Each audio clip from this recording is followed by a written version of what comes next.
Hello everyone, I'm I'm back again, and today we are reviewing Magic the Gathering Arena Starter Kit from 2021.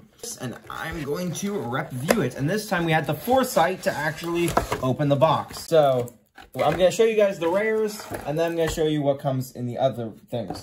So, for the Forest and Swamp deck, the rare foil for that is Dragon's Guard Elite. It requires 2 mana to summon, creature, human, druid, 2/2, Magecraft. Whenever you cast or copy an instant sorcery spell with +1/+1 cards on Dragon's Guard Elite, and then you can spend another 6 mana to double the number of +1/+1 cards on Dragon's Guard Elite. So you got a lot of counters on this person. It would get crazy the amount of stats she would have. And then for the other deck, the blue deck, we have Cyclone Summoner. 7 mana to summon. He's a 7/7, which is insane. And on top of that, when Cyclone Summoner enters the battlefield, if you cast it from your hand, return all permanents, which are creatures, to their owner's hands, except for giants, wizards, and land. So only giants and wizards can stay. That is insane. Like, that is a ridiculously good card. So now we're going to get into opening up these individual, the decks themselves.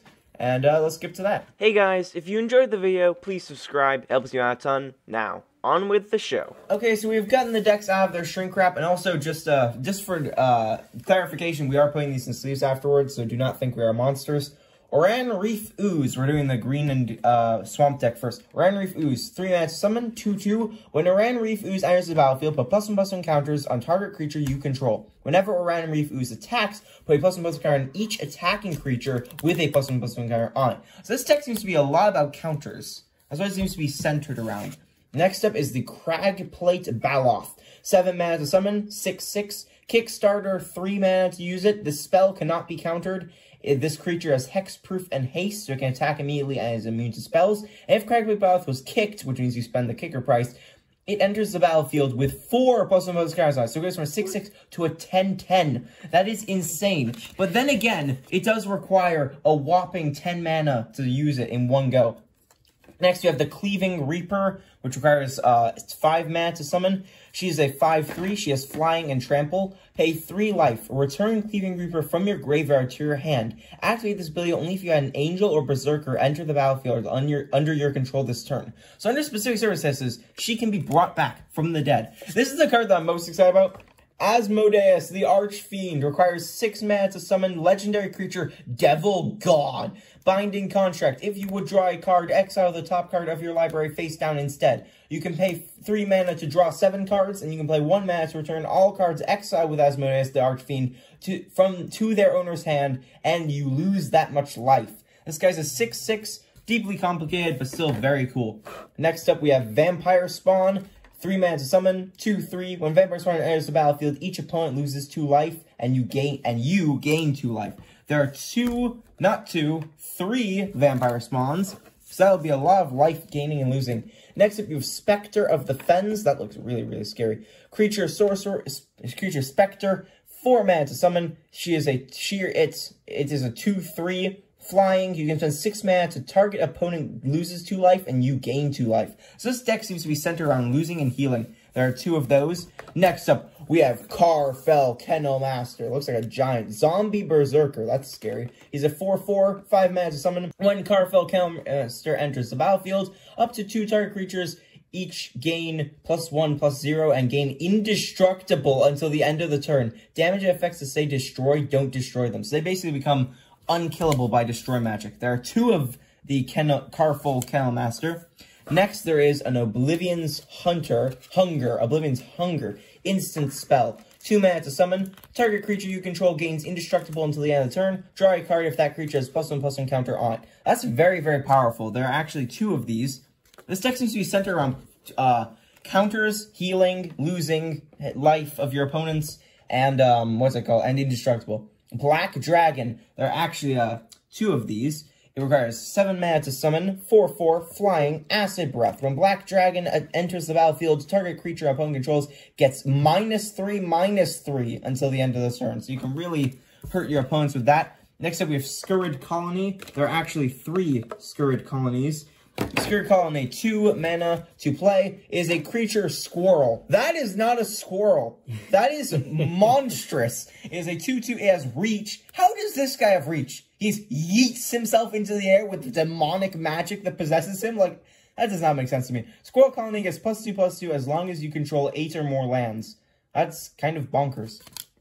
Very odd card. Next up, we have Dauntless Survivor. 2 mana to play. 1/1. When Dauntless Survivor enters the battlefield, put +1/+2 cards on target creature. There are 2 of these. No, there are 3. No, there are 4 of them. Next up, we have the Murasa Brute. 3 mana to play. 3/3 stats. Troll Warrior. That's it. Very, very simple. There are not 2. 3 of them. There are 3 of them. The Might of Murasa. I don't even know who that is. 2 mana to play, instant spell, kicker 3 mana to play. Target creature gets +2/+2 until the end of the turn. If the spell is kicked, that creature gets +5/+5 until the end of the turn. There are not 2 of these, there are 3 of them. No, there are 4 of them. That is insane. Rabid Bite. What is this creature? It's like a demonic deer meets Suicune. Sorcery, 2 mana to play. Target creature you control deals damage equal to its power to target creature you don't control. That's a very common ability. There are not 2 of them. There are 3 of them. Then you have Evolving Wild. Sacrifice Evolving Wild to search your library for basic land. Very simple. There are not 2, not 3. There are 4 of them. And then there are 11 Swamp Manas and 11 Forest Manas. I have not actually seen that. I'm just guessing off the bat. There are no tokens, and there are, of course, the begin your turn thing. Now we're going to move on to the other deck. The water and fire deck, very interesting combination. Mind Flayer. You require 5 mana to summon, 3/3. Creature Horror. That's phenomenal. Dominate monster. When Mind Flayer enters the battlefield, gain control of target creature as long as you control the Mind Flayer. So you basically steal your opponent's creature as long as Mind Flayer lives. Next up, you have Arnie Broken Bow. You require 3 mana to summon. He's a 3/3. He has Haste, a legendary human berserker. He has Boast. You spend 1 mana, you may change Arnie Broken Bow's base power to 1, plus the greatest power among other creatures you control until the end of the turn. I'm going to be looking up what that means after this. And then you have Calamity Bearer. You have 4 mana to summon, 3/4 Giant Berserker. If a giant source you control would deal damage to a permanent or player, it deals double that damage to that permanent or that player instead. That is crazy. Next up, we have Archmage Emeritus, I'm horrible at pronouncing. 4 mana to play, 2/2 Magecraft. Whenever you cast or copy an instant sorcery spell, draw a card. So very good at drawing cards, really nice there. There are 2 Vortex Runners. Vortex Runner, 3 mana, creature, human, wizard, 2/3 stats. As long as you control 8 or more lands, Vortex Runner gets +1/+0 and cannot be blocked. That is quite cool. Next up, we have Frost Trickster, and for Frost Trickster, we actually get 4 of these guys. You require 3 mana to summon. They're 2/2, so pretty good. Bird Wizard. It looks like a Roka, or a Croca, or however you pronounce it. Flying. When Frost Trickster enters the battlefield, tap target creature an opponent controls. That creature doesn't untap during its creature's next untap step. So you basically remove a creature's ability to fight and defend for 2 turns. That's very powerful. Next up, we have Field Research, 2 Field Research. You play 3 mana to summon, sorcery, kicker 3 mana, draw 2 cards to dispose, kick, draw 3 cards instead. Pretty good spell. Next up, we have 2 Wormhole Serpents. Requires 5 mana to summon, creature serpent, 3/5 stats. You can play 4 mana to target creature can't be blocked this turn.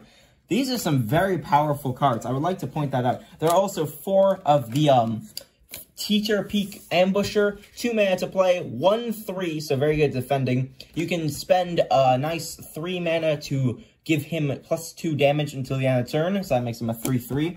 Next up, we have Axguard Cavalry. There are 4 of these as well. So you require 2 mana to summon, Dwarf Berserker, 2/2 stats. You can tap this creature to give another target creature haste until the end of the turn. Next up, you have Run Amok. For Run Amok, we have not 1, not 2, not 3, 4 of them. It requires 2 mana to play. Target your attacking creature gets +2/+3 and gains trample until the end of this turn. That is quite good. Next up, we have 1, not 2, but 3 Red Dragons, which requires 6 mana to summon. There are 4/4. They're flying and fire breath. When Red Giant enters the battlefield, it deals 4 damage to each opponent. That's kind of bonkers, especially in a multiplayer game. That'd be insane. Next up, we have Thundering Rebuke. We have 3 Thundering Rebukes, 2 mana to play. Thundering Rebuke deals 4 damage to target creature or planeswalker. So if you got all 3 of these, you could deal a potential 12 damage to a planeswalker. Haha, I know math. Next up, there are 4 evolving wilds, and we already know this. Tap it for a basic land, And then, of course, we have 11, I assume 11 waters and 11 fires. Again, don't understand why there's blood and gore. It's a card slapping a card against each other, and then one of them spontaneously disintegrates. Don't really understand where the violence is in that. So I hope you guys enjoyed this video. This has been a blast showing you guys this deck. I can't wait to test these out in-game and online. This has been a lot of fun doing this, and I will catch you next time. Sayonara, Ainara.